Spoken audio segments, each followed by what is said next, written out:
je vous propose que vous nous parliez un tout petit peu de Dieu en plein cœur aux Presses de la Renaissance. C'est votre dernier livre. Voilà, c'est mon premier livre, peut-être mon dernier. Enfin, oui.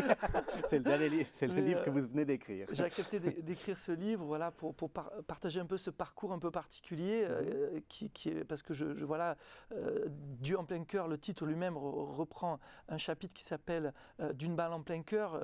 Mon beau-père, qui était un gangster, s'est suicidé devant moi avec son revolver. J'étais adolescent, je ne connaissais pas le Seigneur.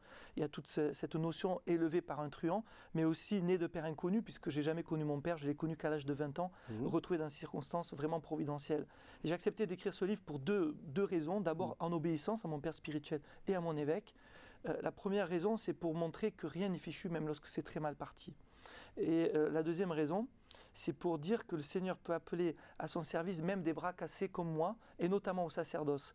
Et d'ailleurs, le livre est sorti avant qu'il y ait l'année sacerdotale, et je voudrais préciser que tous les droits d'auteur sont pour les séminaristes. Et donc j'ai voulu vraiment encourager un jeune qui dit « je me sens appelé à être prêtre, mais pour être prêtre, il faut être bien dans sa tête, bien élevé, de bonne famille catho, machin truc ».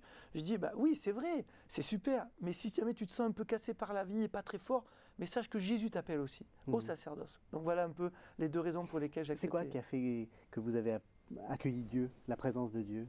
On revient à notre thème. Alors là, c'est vraiment l'intervention d'un témoin. Et c'est aussi pour ça que j'accepte de témoigner partout en France et ailleurs, parce que c'est un témoin qui tout simplement, il s'appelle Nicky Cruz, et qui est un pasteur protestant qui venait à Montpellier exactement le 19 mars 1980.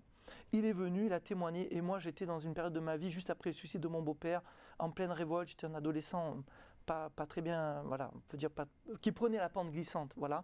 Et une brave dame m'a amené là, un marido, et cette brave dame, pour qui j'ai une immense reconnaissance, en écoutant ce témoignage, j'ai eu le déclic. Mais cette brave dame, j'ai eu la chance d'avoir la semence, mais aussi la personne qui m'a accompagné par la main et qui m'a appris à découvrir la présence de Dieu, notamment par les clins d'yeux, c'est-à-dire ces petits signes quotidiens du Seigneur dans notre vie quotidienne. Bon, et bien alors on retrouvera ça donc dans Dieu en plein cœur, aux Presses de la Renaissance. Et puis vous avez aussi un site, www.dieuenpleincœur, oui, tout à fait. tout attaché, .com. Je l'ai permis pour que les sœurs du Carmel puissent savoir mes programmes de mission pour prier pour moi. Merci beaucoup, Père René Luc. On est très heureux de vous avoir reçu.